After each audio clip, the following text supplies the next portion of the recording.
नमस्कार विद्यार्थियों। हम साहित्य इतिहास लेखन की परंपरा का अध्ययन कर रहे थे। स्नातक के द्वितीय वर्ष में सीधे सीधे पाठ्यक्रम के अंतर्गत आता है और इसके बाद ही हम हिंदी साहित्य के विभिन्न कालों का अध्ययन कर सकते हैं।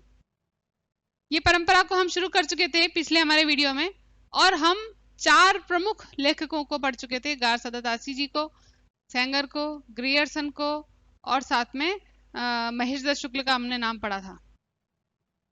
अब जो अगले प्रमुख लेखक जिनका नाम हम पढ़ने जा रहे हैं वो है मिश्रबंधु। ये कोई एक व्यक्ति का नाम नहीं है,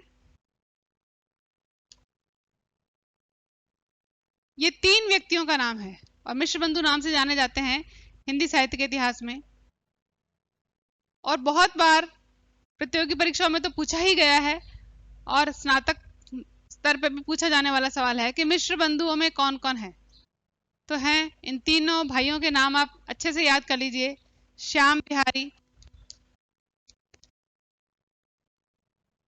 मिश्र, सुखदेव बिहारी मिश्र,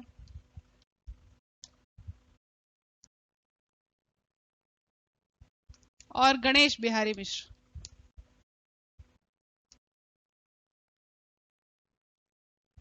मिश्रबंधु नाम से इन्होंने इतिहास लिखा और ये 4 भागों में छपा। इसके प्रमुख 4 भाग हैं और वो 4 भागों में जो 3 भाग हैं वो तो एक साथ छपे थे। भाग 1, भाग 2 और भाग 3 छप गए 1913 में। और इसका जो चौथा भाग है अग्रिम, वो छपा है सन 1934 में। ये बहुत ध्यान से सन देख लीजिए आप, 1934, क्योंकि अधिकतर किताबों में इस संबंध में आपको मिसप्रिंट मिलेगा और यहाँ पर 1914 लिखा हुआ है और विद्यार्थी अनुमान भी लगा लेता है कि जब 1913 में 3 भाग छप चुके और उसका एक ही भाग बाकी है तो वो 1914 में ही छपा होगा। बहुत ध्यान से देख लीजिए, ये सन 1914 नहीं 1934 है। 1, 2, 3 भाग एक साथ छपे और चौथा भाग छपने में थोड़ा सा समय लगा और 1934 में इसका, इसलिए अधिकतर परीक्षाओं में ये चौथा भाग ही आपको पूछा जाता है कि इसके छपने का वर्ष बताइए। इन तीनों भाइयों के नाम और साथ में इन चारों भागों के छपने का प्रकाशन वर्ष।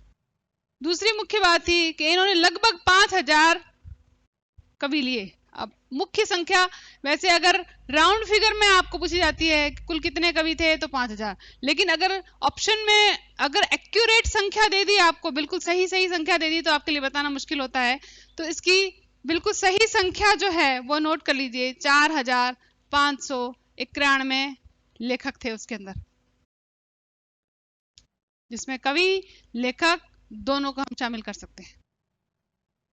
इसके अलावा इनका जो था खास बात, इन्होंने ऐसे अज्ञात कवि जो अभी तक हिंदी साहित्य के इतिहास में जिनका नाम भी नहीं लिया गया था, उन अज्ञात कवियों को प्रकाश में लाने का काम किया। अज्ञात कवियों को तो प्रकाश में लाए ही, साथ साथ उनके द्वारा रचित रचनाओं को भी प्रकाश में लाने का काम किया। इसलिए इनका नाम जो है हिंदी साहित्य के इतिहास में मुख्य रूप से लिया जाता है। अज्ञात कवि प्रकाश में लाए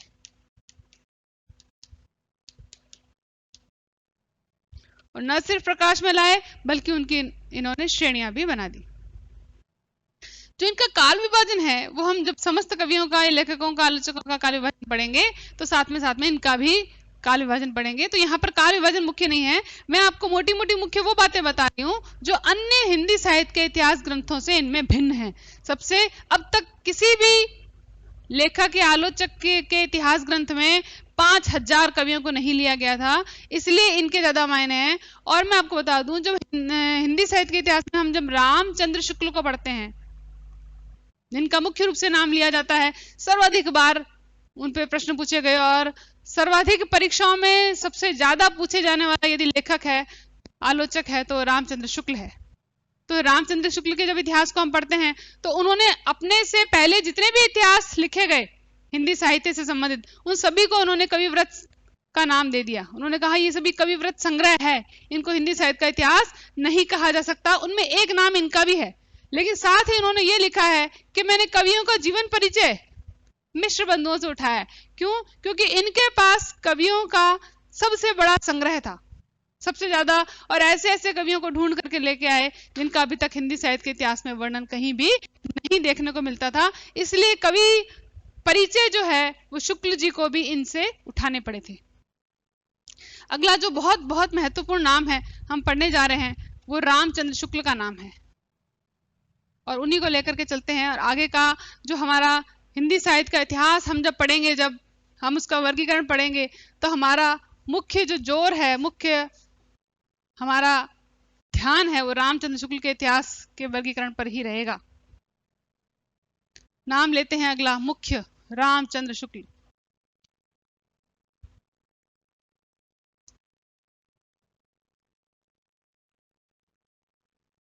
और इनके हिंदी साहित्य के इतिहास ग्रंथ का नाम था सीधा सीधा हिंदी साहित्य का इतिहास।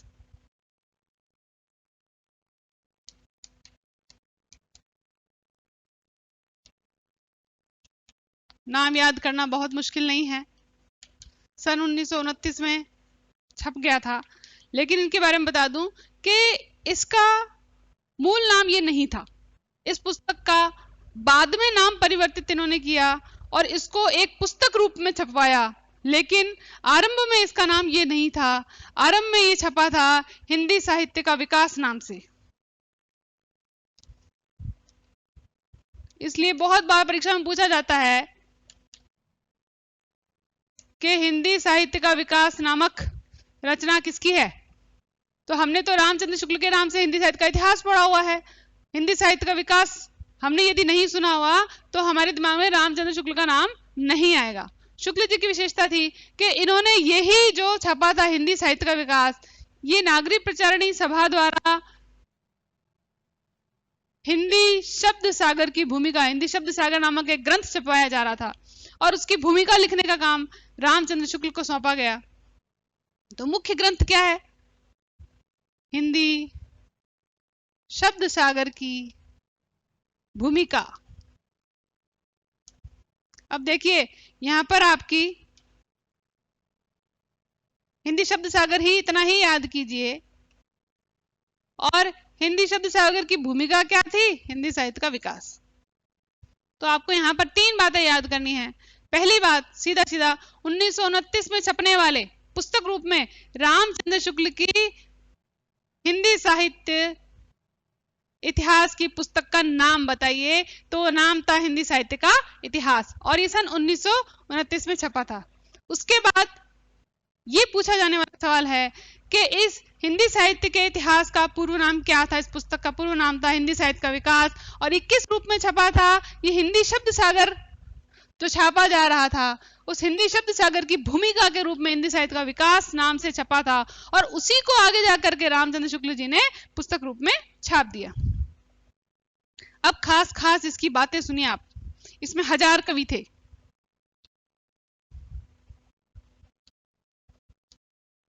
और मैंने आपको पहले भी बताया कि शिव सिंह सेंगर, जॉर्ज ग्रियर्सन और मिश्र बंधु, इन तीनों को ही इन्होंने खारिज कर दिया। इनसे पूर्व में छपे थे।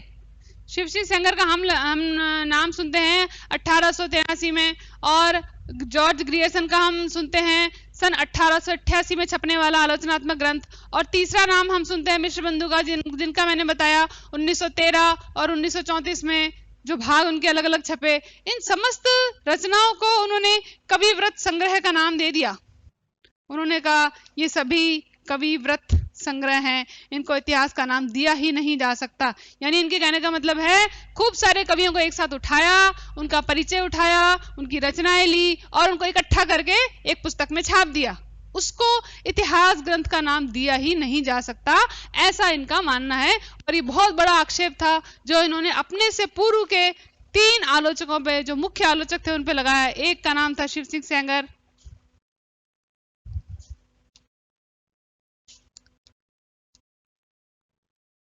दूसरे का नाम था जॉर्ज ग्रियर्सन, जिनको मैं कहती हूँ the modern vernacular literature of Hindustan, जो उन्होंने छापा था जॉर्ज ग्रियर्सन, जिनको प्रमुख सही मायने में प्रथम इतिहास ग्रंथ माना जाता है, अंग्रेजी में लिखा हुआ था। और तीसरा था मिश्र बंधु, जिन्होंने सर्वाधिक 5000 कवियों को छापने का कार्य किया था। उन तीनों को ही इन्होंने सिरे से खारिज करते हुए कविव्रत संज्ञा का नाम दे दिया। उन्होंने कहा इनको मैं इतिहास ग्रंथ नहीं मानता, क्योंकि इनमें साहित्य इतिहास की परंपराओं का ध्यान नहीं रखा गया, प्रवृत्तियों का ध्यान नहीं रखा गया और काल क्रमानुसार उनको छापने का ध्यान भी नहीं रखा गया, इसलिए इनको इतिहास ग्रंथ का नाम दिया ही नहीं जा सकता। अगली बात इनके बारे में खास है कि इन्होंने इतिहास और आलोचना को अलग कर दिया। इतिहास को आलोचना से पृथक किया और मुख्य लाइन इनकी जो इतिहास में अमर हो गई वो ये थी कि किसी भी देश का साहित्य वहां की जनता की चित्तवृत्तियों का संचित प्रतिमान होता है, प्रतिबिंब होता है। किसी भी देश का साहित्य वहां की जनता की चित्तवृत्तियों का संचित प्रतिबिंब होता है और जिस प्रकार चित्तवृत्तियों में परिवर्तन आता है वैसे ही साहित्य के इतिहास में भी परिवर्तन आता रहता है और दोनों यानी चित्तवृत्तियों और साहित्य इतिहास की परंपराओं के आपस के सामंजस्य को दिखाना ही हिंदी साहित्य का इतिहास कहलाता है।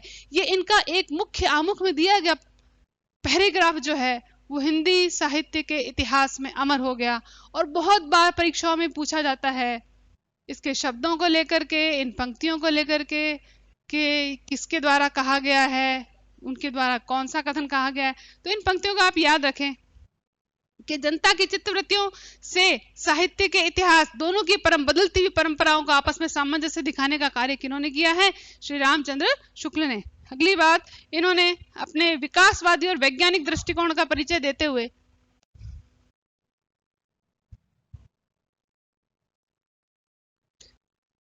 हिंदी साहित्य का इतिहास लिखा।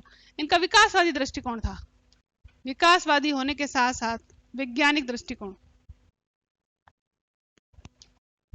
बड़े ही वैज्ञानिक रूप से इन्होंने हिंदी साहित्य के इतिहास को वर्गीकृत किया और उसी में आगे क्रम में कवियों का वर्णन भी किया।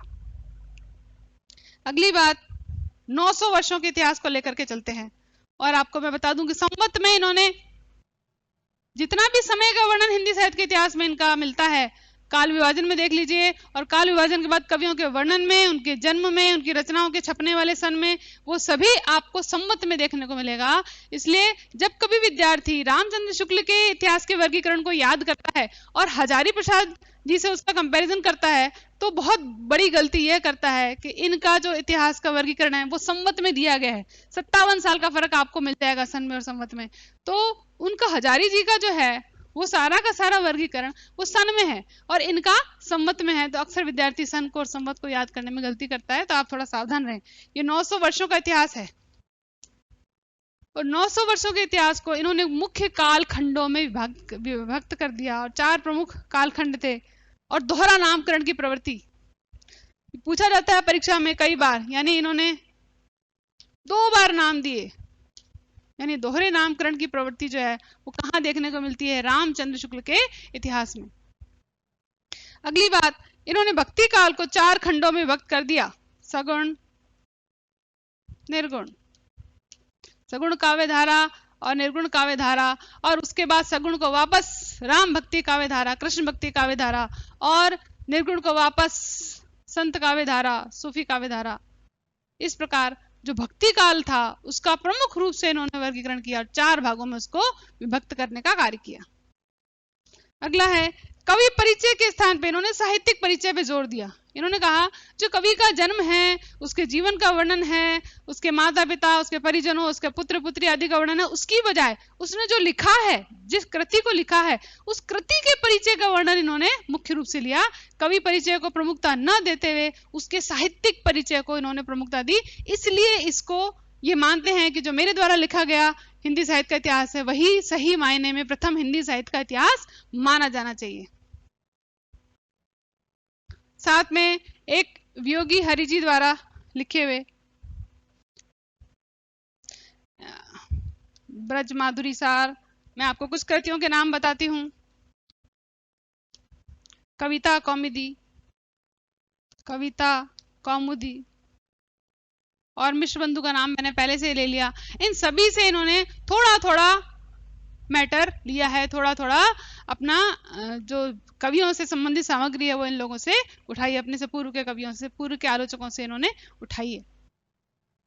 तो ये रामनेश त्रिपाठी जी और वियोगी हरि जी का जो हिंदी साहित्य का इतिहास पहले से लिखा हुआ था, उसमें से भी ये कुछ सामग्री को लेते हैं और उनके माध्यम से अपने हिंदी साहित्य के इतिहास नामक ग्रंथ को पूरा करते हैं।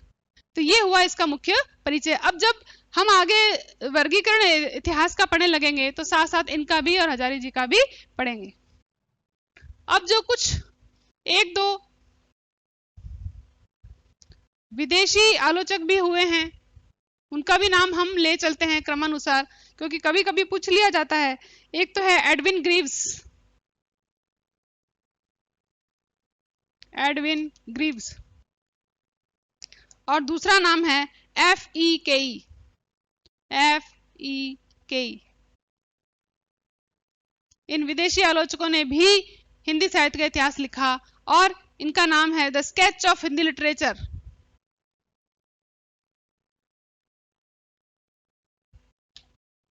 हिंदी में ही लिख देती हूं, आपको सुविधा रहेगी।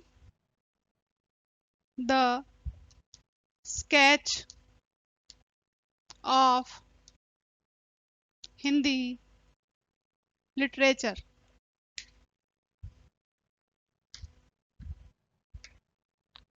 ये मैंने नाम बड़ा गौण सा है, लेकिन कभी कभी प्रतियोगी परीक्षाओं में पूछा गया है, इसलिए मैंने आपको ये नाम इसलिए बता दिया कि कभी सुनो तो आपको अजीब सा नहीं लगे कि ये नाम तो हमने सुना ही नहीं है।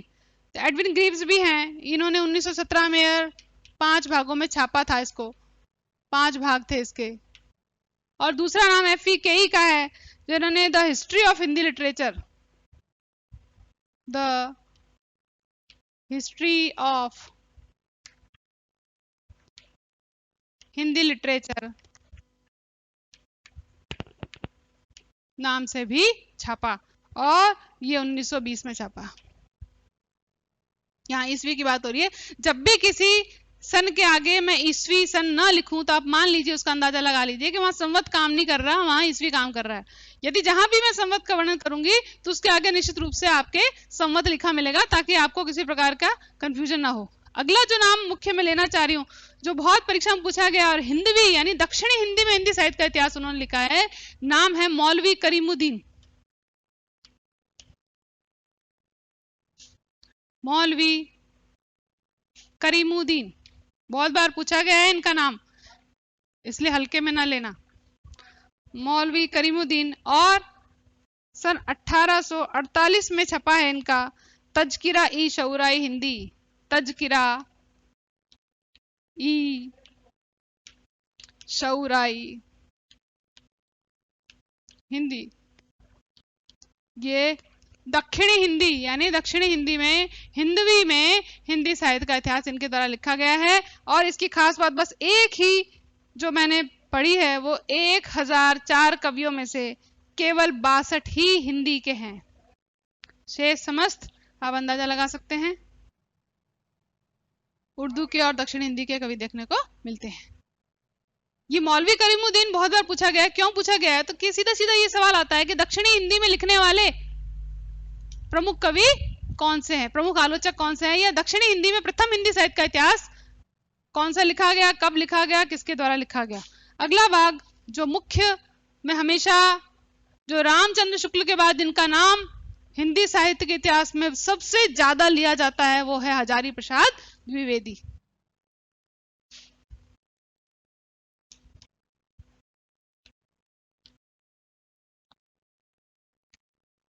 देखिए हिंदी साहित्य के इतिहास में 2 द्विवेदी जी का नाम अमर हुआ, एक हजारी प्रसाद द्विवेदी, एक महावीर प्रसाद द्विवेदी। तो द्विवेदी युग किसके नाम से चलता है वो ध्यान रखें, वो महावीर प्रसाद द्विवेदी जी का नाम है। और ये जो है प्रमुख निबंधकार, आलोचक आदि के रूप में इनका नाम लिया जाता है। तो इनके नाम से हिंदी साहित्य का इतिहास का कोई भी काल या कोई भी युग इनके नाम से नहीं है। इनके द्वारा लिखे गए 3 हिंदी साहित्य के इतिहास ग्रंथ प्रसिद्ध हुए। एक तो हिंदी साहित्य की भूमिका, हिंदी साहित्य की भूमिका जो सन 1940 में छपा, और इसके बाद 2 ग्रंथ 1952 में छपते हैं इनके, वो हिंदी साहित्य का उद्भव व विकास। बहुत बार फर्स्ट ग्रेड के जो आरपीएससी के एग्जाम में उसमें सवाल पूछा गया है, हिंदी साहित्य उद्भव व विकास, हिंदी साहित्य, इसके बाद इस तरह का निशान मिलेगा। उद्भव एवं विकास, ये 1952 में था। और इसके साथ एक और पुस्तक छपी थी, हिंदी साहित्य का आदिकाल। ये दोनों ही पुस्तकें जो है वो सन 1952 में छपी है। इसके अलावा बहुत सारी आलोचनात्मक पुस्तकें, इनकी हिंदी साहित्य की आलोचना वाला भाग जब हम पढ़ेंगे तो उसमें हम इनके द्वारा लिखी गई बहुत सारी पुस्तकों की का अध्ययन करेंगे। लेकिन साहित्य इतिहास लेखन से जुड़ी हुई इनकी ये 3 पुस्तकें हैं जो बार बार पढ़ी जाती है और परीक्षाओं में पूछी भी जाती है। आगे के इतिहास लेखन की परंपरा का अध्ययन हम अगले वीडियो में करेंगे। आज के लिए इतना ही। Thank you very much.